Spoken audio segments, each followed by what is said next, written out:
Llamado de Dios con Maribel. Con temas de la vida cotidiana que nos ayudan a escuchar el llamado de Dios. Muy buenos días y gracias por acompañarnos a su programa Llamado de Dios. Le damos la bienvenida al Padre José René Ángel, que nos hace el honor de acompañarnos en esta hermosa mañana. Muy buenos días, Padre, ¿cómo está usted? Gracias, muy bien, Maribel, a la orden. Qué bueno, Padre, es una alegría celebrar con usted todas estas ocasiones tan importantes dentro de nuestra iglesia. Muy pronto conmemoramos la fiesta de la Santísima Trinidad. Para hacer un poquito hincapié en lo que es la Santísima Trinidad, nosotros cada vez que iniciamos una oración, iniciamos en el nombre del Padre, del Hijo y del Espíritu Santo. ¿Cuándo se estableció la señal de la cruz y por qué la utilizamos tan frecuentemente, Padre? Bueno, quizá sería importante primero abordar el tema de qué es en sí la Santísima Trinidad para poder decir por qué nos persignamos.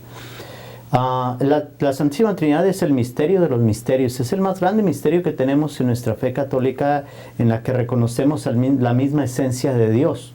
El catecismo de la Iglesia Católica, por eso este volumen grande que tenemos ahora desde 1993, ocupa más de la mitad en este misterio de la Santísima Trinidad, porque es el misterio de los misterios, es la esencia misma de Dios. Por eso podemos decir la fiesta de la Santísima Trinidad, de la fiesta de las fiestas. En otras palabras, podemos decir es la fiesta de Dios, es su festejo, y es importante reconocerlo. Por eso hay un día especial que se celebra en nuestra Iglesia Católica el domingo después de Pentecostés. Por eso es que es importante celebrarlo, porque reconocemos a nuestro Dios como lo que es, la misma esencia de Dios como Padre, Hijo y Espíritu Santo. Y esa esencia de Dios es importante. Nosotros no descubrimos a Dios, sino Él se reveló. Este es el momento importante de nuestra religión católica, de que no andamos buscando nosotros saber quién es Dios y cómo es Dios, y le andamos poniendo cosas a Dios, colgándole milagritos, decimos en sentido popular, sino Él mismo se reveló. Esta es la grandeza. Desde el Antiguo Testamento es un Dios que se revela, que se deja ver. Él mismo se muestra, Él mismo nos dice cómo es. No tenemos nosotros que ir a buscarlo. Por eso Él mismo revela su propia esencia desde el Antiguo Testamento. Le pregunta a Moisés cuando lo manda a ver al faraón: bueno, y si me dicen quién me manda, ¿qué les voy a decir? Pues dile que yo soy, te envía. ¿Y quién es yo soy? Esa es la misma esencia del ser. Es el ser de los seres. Por eso podemos decir el ser con mayúscula. Este le corresponde a Dios mismo. Y Dios se va revelando desde el Antiguo Testamento. En diferentes momentos se revela como un Padre misericordioso, como un Padre protector, va cuidando al pueblo de Israel en todo el Antiguo Testamento. Y cuando llega el momento culminante nos habla a través de su Hijo, nuestro Señor Jesucristo. Y entonces se revela como Jesucristo como Hijo de Dios. Aquí tenemos que reconocer en este sentido de correlacional, de parentesco, pues no hay un hijo sin un padre y no hay un padre sin un hijo. Y podemos poner el caso claro de la paternidad o la maternidad, que es lo mismo. ¿En qué momento una madre es madre? En el momento en que llega un hijo. Su primer hijo, su primogénito, es en ese momento en que se convierte una en madre, el otro en hijo. Antes, aunque ella lo haya tenido en el pensamiento, no es hijo y no es madre todavía. No es madre, es simplemente una soltera y sencilla persona. Pero llega a ser madre en el momento que tiene un hijo. Y le corresponde lo mismo, ya entendiendo de esta manera, corresponde el mismo sentido en la paternidad de Dios. ¿En qué momento Dios es padre? En el momento en que tiene un hijo. ¿En qué momento el hijo existe? En el momento en que tiene un padre. Por eso es la eternidad del Padre y del Hijo. No podríamos hablar de Padre si no hubiera un Hijo. Y entonces Jesucristo es eterno con el Padre juntamente con el Espíritu Santo. Por eso es la eternidad de Dios. Para nosotros la eternidad no la comprendemos porque sale de nuestras capacidades. Dios no lo entendemos. Este misterio de la Santísima Trinidad no lo comprendemos. Nuestra mente es bien limitada. Podríamos poner una comparación. Ahora existen muchos aparatos técnicos muy sofisticados Hay incluso teléfonos muy complicados, sofisticados, pero que guardan tanta información. Y lo podemos comparar con las computadoras hace 20, 30 años que eran del tamaño de un cuarto y tenían poquísima memoria y eran súper lentas. Y entonces, haciendo la comparación, decimos, nuestra mente es pequeñísima, limitada y lenta, en comparación con Dios, que lo conoce todo en el mismo momento. Es una de las cualidades especiales de Dios, la omnisciencia de Dios. Dios conoce todo. Dios existe desde siempre, la eternidad de Dios. Y entonces, Dios tiene una capacidad más grande, por eso se revela de esta manera. Dios se entiende a Él mismo perfectamente, pero nosotros no lo entendemos. Nosotros tratamos de explicarlo, tratamos de echar mano de la filosofía para poder explicar nuestros misterios, pero dentro de nuestra mente limitada. Por eso, que nadie se preocupe si no entendemos el misterio de Dios, si no entendemos a Dios, si no entendemos por qué la encarnación y cómo Dios se encarna en nuestra Madre Santísima, y cómo la Virgen es virgen, y cómo Dios asciende a los cielos, y cómo Dios está en los cielos, y cómo Dios está en la Eucaristía, en la hostia consagrada, y no entendemos. Bueno, no se preocupe.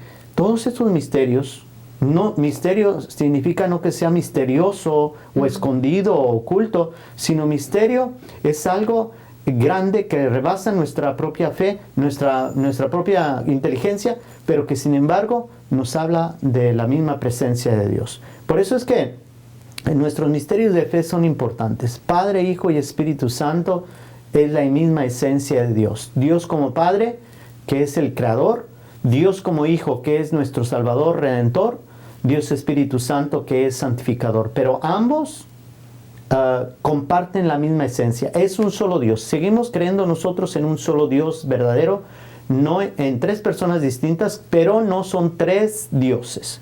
No somos politeístas, somos monoteístas. Ya dice el Evangelio de San Mateo, vayan y hagan discípulos míos a todas las gentes, bautizándolas en el nombre del Padre, del Hijo y del Espíritu Santo. Este mismo Evangelio, para los que les gusta referir todo lo que dice en la Biblia, ¿dónde dice en la Biblia? Pues aquí dice: no nos están bautizando en los nombres del Padre, del Hijo y del Espíritu Santo, sino en el nombre. Es en singular este sustantivo. Y entonces, si nos están bautizando en el nombre de estas tres personas, quiere decir que es un Dios en tres personas distintas. Y entonces tenemos esta presencia de Dios. La Santísima Trinidad no es tampoco un Dios tripolar, trayendo un poquito a colación cuando dicen que una gente es bipolar. Bueno, es la misma persona, pero actúa en doble faceta, ¿verdad? Sí, estoy inventando el término, pero Dios no es tripolar. Es decir, ahora voy a actuar como padre, y luego me cambio la cara, me cambio la máscara, y ahora voy a ser como hijo, y ahora me cambio la máscara y voy a ser Espíritu Santo. Dios es Dios, y las tres personas coexisten en un solo Dios, y las tres obran en nuestra propia humanidad. Por eso la misma esencia de Dios es tan importante conocerla. Nosotros reconocemos a Dios como Padre, Hijo y Espíritu Santo. Padre, de repente quizás hacemos un poquito a un lado el Espíritu Santo, que es quien nos ayuda a ser santos, a llevarnos al camino de la santidad. ¿Por qué es que hacemos esa distinción en algunos momentos? Pues porque en nuestra mente limitada nuevamente no nos cabe en la cabeza cómo sea el Espíritu Santo. Quizá un poquito yendo a nuestro catecismo, cuando lo estudiamos, nos figuraron el Padre como un señor ya viejo de barbas largas de pelo blanco. Al Hijo, como lo conocemos, bueno, si tenía 33 años, ya lo figuramos más o menos, tenemos muchas imágenes de nuestro Señor Jesucristo. Se encarnó y entonces tenía presencia humana, es Dios y hombre a la vez. Y el Espíritu Santo, en nuestra mente no nos cabe no ponerle un cuerpo humano. Hay dentro de la iconografía unas pinturas en las que figuran al Padre, al Hijo y al Espíritu Santo como tres personas humanas diferentes. Y esto es completamente erróneo, porque el Padre no se encarnó y el Espíritu Santo tampoco es encarnado. Entonces ponerles figuras humanas es simplemente una explicación a nuestra mente limitadísima. Quizá en una primera esencia, en un primer momento, tratar de explicar a los niños pequeños, más pequeñísimos, podríamos explicarles de esa manera un poquito para introducirlos cómo pueda ser, pero es realmente imperfecto e incorrecto. La presencia de Dios y la misma esencia de Dios, Dios Padre simplemente es y no necesita un cuerpo humano para ser. El Hijo se encarnó y lo conocemos, y bueno, tenemos diferentes pinturas y fotografías de diferentes momentos de la historia, bueno, y tenemos al Espíritu Santo, que se le ha figurado tomando de diferentes pasajes de la Sagrada Escritura, como la paloma, por ejemplo, que nos revela el Evangelio mismo de San Mateo también en el bautismo de nuestro Señor Jesucristo, el Espíritu Santo en forma de paloma, esta figura trinitaria, y la voz del Padre que se oyó. Allí no tenemos figuras humanas para el Padre y el Espíritu Santo, es algo que es importante mencionar, es el Hijo que tiene el cuerpo humano, y después se le figura también como una lengua de fuego. Vemos a diferentes santos, los apóstoles, cuando estaban en el cenáculo. Esta es la fiesta de Pentecostés. De 50 días después de la resurrección de nuestro Señor Jesucristo, los apóstoles reunidos a puerta cerrada, nos dice el capítulo 2 de los Hechos de los Apóstoles, reunidos a puerta cerrada por miedo a los judíos, viene el Espíritu Santo y se posa sobre ellos en forma de lenguas de fuego. Entonces cada uno tenía una llamita en la cabeza. Y entonces, por eso algunos de los santos, principalmente tenemos la figura de San Judas Tadeo, que es muy conocida, es un santo muy popular, y entonces tiene una llamita, no es un cuernito ni es ninguna otra cosa, sino es la llama del Espíritu Santo que lo está inspirando y llenó a los apóstoles de tanto celo por Dios, por el Evangelio, que fueron capaces de ir a predicar la palabra de Dios. Y por eso el Espíritu Santo se figura de esta manera. El Espíritu Santo entonces se convierte en el olvidado, porque como no tiene figura humana, nos cuesta trabajo referirnos al Espíritu Santo. Gracias a Dios, cuando estábamos preparándonos al año 2000, hubo esta preparación de 3 años con esta enseñanza del Papa, bienaventurado Papa Juan Pablo II, y prepararnos 3 años, ¿no? En 1998, con el 97, platicando un poco en la figura del Padre, el 98 platicando la figura del Espíritu del Hijo, y el 99 con la figura del Espíritu Santo. Y entonces tuvimos todo un año para reflexionar sobre esa figura del Espíritu Santo, y quizá nosotros un poco más mayores, pues bueno, pudimos comprender un poquito más. Todo un año platicándonos sobre el Espíritu Santo, pudimos conocerlo un poquito más. Pero ha dicho alguno de los teólogos, es el gran desconocido, porque nadie se refiere a él, no lo podemos figurar, no nos cabe en la cabeza rezarle, pero yo invitaría a la gente, recen al Espíritu Santo, los dones del Espíritu Santo, y es ese gran desconocido, pero que tiene grandes riquezas que darnos. Lo recibimos de manera especial en el sacramento del bautismo, y en la confirmación se viene a plenificar en nuestra propia persona el Espíritu Santo con todos sus dones. Padre, y volviendo un poco al utilizar nosotros como católicos la señal de la cruz, ¿por qué la utilizamos? ¿Está correcto utilizarla varias veces durante el día, o hay un límite que no podemos usarlos? ¿Nos puede explicar? Es completamente correcto para nosotros hacerlo, y no es ninguna falta de respeto a nada. Es ponernos en la presencia de Dios. Los primeros signos, si vamos un poquito a la Biblia, los primeros signos de los cristianos eran, por ejemplo, el pescado. Y entonces tenemos aquella figura del pez simbolizada en muchos lugares, y es correcto también. Era una señal, una señal de los cristianos, ellos mismos, para identificarse. Como había el tiempo de la persecución, recordemos eso que fue tan importante, primeros 4 siglos de la Iglesia Católica se persiguió a los cristianos, y entonces tenían miedo de identificarse unos con otros, y entonces no iban a pronunciar la palabra cristianos, no iban a decir yo soy cristiano, yo no soy, sino se ponen en la presencia simplemente del otro, y escribían en el suelo, hacían la iconografía, dibujaban un pescadito, entonces se identificaban unos con otros. Es un poquito la enseñanza de la multiplicación de los panes y los peces, los pescados. Jesucristo lo hace y le da de comer a los cristianos, y entonces por eso era un signo de los cristianos. Después viene pasando el tiempo, viene el término Trinidad también no existe desde el principio en la Biblia, ni es mencionado exactamente o específicamente. Este es un término técnico que viene a referirse hasta el siglo II con Tertuliano, que es el primero que habla de este término Trinidad y Trinitario para referirse a las tres personas divinas, Padre, Hijo y Espíritu Santo. Y entonces se engloba este misterio de esta manera. Entonces el siglo III ya se mencionaba la Trinidad. Después viene la paz constantiniana hacia el siglo IV. Ya se deja de perseguir la iglesia, se hace la iglesia católica la oficial en todo el imperio romano, y entonces empiezan a usar la cruz como signo de los cristianos. También junto con el pescado se usó la cruz. Y entonces ambos son parte de la simbología cristiana. Y entonces, incluso Santa Elena, que es la madre del emperador Constantino, ella se dio a la tarea de buscar la cruz de nuestro Señor Jesucristo, y cuenta la tradición que la encontró. Y entonces, bueno, se encontraron esa cruz. Pero era un signo de los cristianos y ha sido desde entonces un signo de los cristianos. Y entonces, para nosotros la cruz es un recuerdo de el signo de nuestra propia salvación. Lo decimos el Viernes Santo cuando hacemos la adoración de la cruz.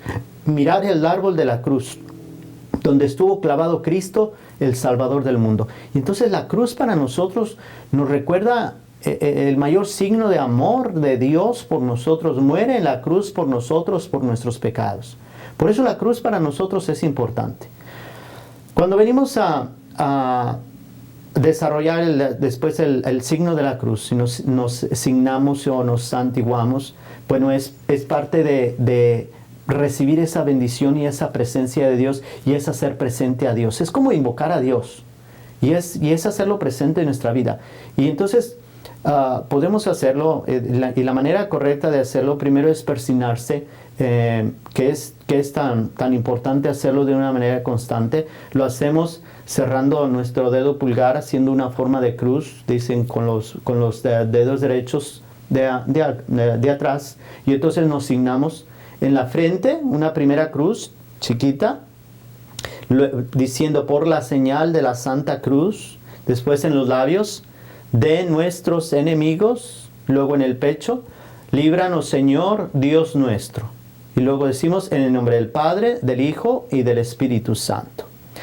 Estas tres cruces son importantes. La primera en la frente, para que Dios nos libre de los malos pensamientos. La segunda en la boca, para que Dios nos libre de las malas palabras, que tan necesario es. La tercera en el pecho, para que Dios nos libre de las malas obras. Y santiguarse es encerrar estas tres cruces en una sola, que va de la frente al pecho, del hombro izquierdo al hombro derecho. Y entonces encerramos estas cruces. ¿Cuándo debemos persignarnos? Debemos persignarnos a cualquier hora y antes de hacer cualquier trabajo, y no es ninguna irreligiosidad hacerlo, ninguna falta de respeto. No se puede caer en abusos invocando el nombre de Dios, a menos que se trate como algo supersticioso. Hay gente que toma, por ejemplo, es muy popular en una religiosidad muy popular, cuando hacen la primera venta del día, sucede mucho en los países latinoamericanos, toman la moneda, el billete, y se persignan con el billete o con la moneda. Quizá, no digo que sea falta de respeto, pero no es lo propio. Ya cuando nos vamos educando en la fe, decimos, bueno, podría simplemente persignarse, no tomarlo en un sentido mágico. Se cae en abusos cuando se convierte en algo mágico. Cuando quiero, entonces si me persigno con el billete, me va a ir más bien durante el día, voy a tener más dinero durante el día. Esto no es el sentido. Puedo recibir el billete, pero persignarme simplemente y encomendarme a Dios para que me cuide durante todo mi trabajo y que me vaya bien, y pues bueno, que vengan muchos clientes, no hay ningún problema con eso. Es hacer presente la vida de Dios en mi persona, y entonces no es de ninguna manera incorrecto. Es encomendarnos a Dios, Debemos hacerlo por eso. En la mañana cuando nos levantamos sería importantísimo, ojalá que todo lo pudiéramos hacer. En la mañana cuando nos levantamos, lo primero, pensar en Dios. ¿Verdad? Quizá podríamos preguntarle a los enamorados, ¿en qué piensas cuando te levantas? Bueno, a lo mejor piensan en la novia, en el novio. Es perfecto, muy bien, ¿verdad? Y cuando están bien enamorados, siendo esposos, ¿en quién piensan? Pues al que tienen al lado, su esposo, su esposa. Magnífico. Pero qué importante sería también que nos recordáramos de Dios. Por eso en la mañana levantarnos, vamos a persignarnos. En la noche cuando nos acostamos, encomendando a Dios nuestro propio sueño, que Él nos vele, que Él nos cuide, que esté con nosotros, nos persignamos y nos dormimos en las manos de Dios. Podemos persignarnos antes de cada comida. También que es importante hacer nuestra oración. Siempre es recomendadísimo a todos hacer oración y dar gracias a Dios por los alimentos. Nos persignamos haciendo presente a Dios y le damos gracias a Dios porque tenemos que comer. Y segundo, también le pedimos que aquella comida no nos vaya a hacer daño, ¿verdad? No nos va a hacer daño y Dios nos va a cuidar, pero si como de más, yo sé que me va a hacer daño, porque es el abuso, es el pecado de la gula. Y entonces, no porque me persigné puedo comer todo lo que se me antoja. Tiene también un límite, aparte de seguir las dietas, pero nos puede hacer daño. La indigestión, pues es un grave malestar estomacal, pues debemos cuidarla. Por eso es que es importante el persignarnos antes de los alimentos. Podemos persignarnos también antes de empezar nuestro trabajo. Quizás si estamos en situaciones peligrosas, un trabajo peligroso que tiene muchos riesgos, vamos a decir, si un albañil va a empezar su trabajo y pues bueno, que no se vaya a caer de la escalera o que no le vaya a caer una viga encima o que no se le vaya a enterrar un tornillo, no sé, algo, ¿verdad? Que nos cuide. Al que está en la oficina también, pues que nos cuide y nos ayude a hacer mejor nuestro trabajo, que nos ayude a concentrarnos, que estemos bien. Y de esa manera sería formidable entonces hacerlo antes de empezar nuestro trabajo, cada uno antes de empezar nuestro trabajo.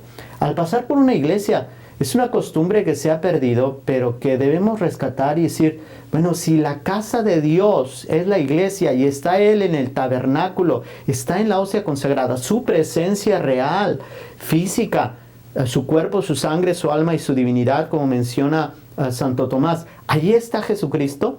Bueno, entonces voy a pasar y digo, adiós Dios, y me persino. Es un decirle adiós. Mucha gente también se quita el sombrero cuando va pasando por la iglesia o la gorra. Es una costumbre, una tradición que debemos rescatar, porque son tradiciones que nos hablan de nuestra propia fe, vivir esa presencia de Dios en nuestra vida. Pero si no lo hacemos, no estamos cometiendo... No se comete propiamente un pecado, ni un mal, ni es falta de respeto a Dios. Pero sería bien acordarnos de Dios en todos los momentos de nuestra vida. ¿Verdad? Realmente no es mandado, no es obligatorio, pero sí es recomendable hacerlo para poder vivir esa presencia de Dios. Porque al entrar a la iglesia hacemos la señal de la cruz también. Porque hacemos en el sentido de saludo. Es como decirle, agarro cuando saludo a alguien, le doy la mano, ¿verdad? En nuestra costumbre en estos países, bueno, le doy saludamos en la palma de la mano, es saludarnos. Cuando llego a la iglesia, pues le saludo a Dios. Diosito, ¿cómo estás? ¿Verdad? Es decirle, en el Padre, el Hijo, el Espíritu Santo. Es decirle en otras palabras sencillas, Diosito, ¿cómo estás? Aquí estoy, vengo a verte, qué alegría verte.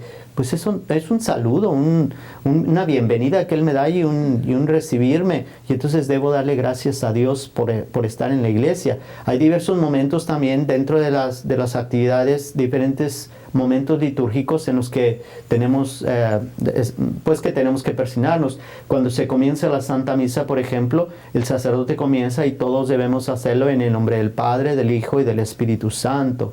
Y después en diversos momentos, cuando se lee el Evangelio también nos persignamos, porque es la palabra misma de Jesucristo, el Evangelio. Y después al final el sacerdote nos da la bendición y nos marca con la señal de la cruz, nosotros la recibimos también.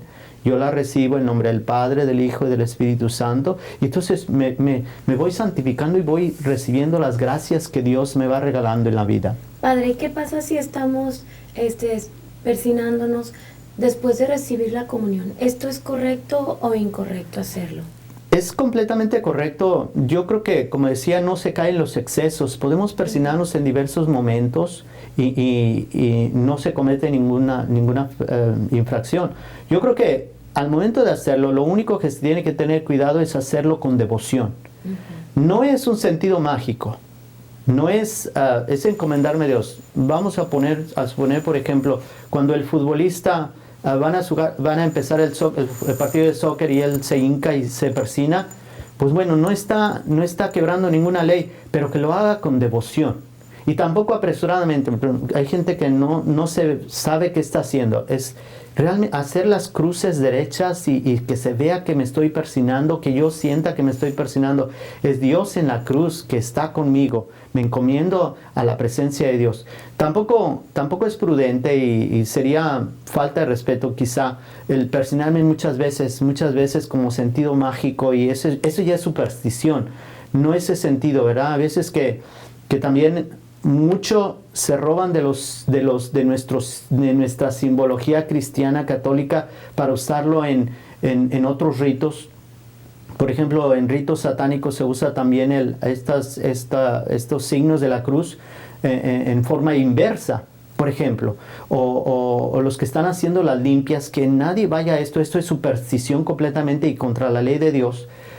También están usando constantemente las ramas y están haciéndonos signos de la cruz. Es completamente irreverente. Eso no se hizo para eso el signarse. Es hacerlo con devoción y tomarle el respeto a Dios, porque Dios merece el respeto. Dios merece un respeto bien. Sería, no sé, tan irrespetuoso hacerlo de esa manera, por ejemplo, como que el casado estuviera enviándole besos a otra mujer. Pues es una falta de respeto a su propia esposa, y especialmente si está junto a él o junto a ella. Entonces, no se pueden hacer signos de la cruz cuando no es preciso, cuando no es necesario, cuando no es mandado, o en un sentido irreverente, o completamente, a lo mejor en algunas ocasiones, sacrílego, como es en los ritos satánicos. Tenemos que respetar el signo de la cruz. Padre, por ejemplo, al entrar a la iglesia hago la señal de la cruz, saludo a nuestro Señor presente. Luego voy a sentarme, ¿vuelvo a hacer la señal de la cruz o ya no es necesario? ¿Cuántas veces sea necesario? No importa, no se cae en exceso. Si lo hago con respeto y estoy en la iglesia, puedo saludar a Dios 1000 veces y todas las veces al día. Qué bonito es decirle a Dios, te quiero, te quiero, te quiero, te quiero. 1000 veces al día, no cometo ningún delito. Muy bien, Padre. ¿Pudiera terminar con una oración a la Santísima Trinidad? Con mucho gusto nos encomendamos. Señor Padre, Hijo y Espíritu Santo, Santísima Trinidad, nos encomendamos a tu providencia divina. Cuídanos, ayúdanos en nuestra vida, cuídanos en nuestros propios trabajos, que desarrollemos en nuestra vida tu santa voluntad. Todo esto los encomendamos en Jesucristo nuestro Señor. Amén. El Señor esté con ustedes y con tu espíritu. La bendición de Dios Todopoderoso, Padre, Hijo y Espíritu Santo, descienda sobre ustedes, sus familias, y permanezca para siempre. Muchísimas gracias por acompañarnos, Padre. Gracias a la Orden Maribel. Muchísimas gracias. Que tengan todos ustedes un hermoso día lleno de bendiciones. Buen día. Gracias por acompañarnos el día de hoy. Los esperamos el próximo sábado para juntos discernir el mensaje de Dios. Este programa es patrocinado por LFD Home Furnishing y Santiago González Jr. CPA.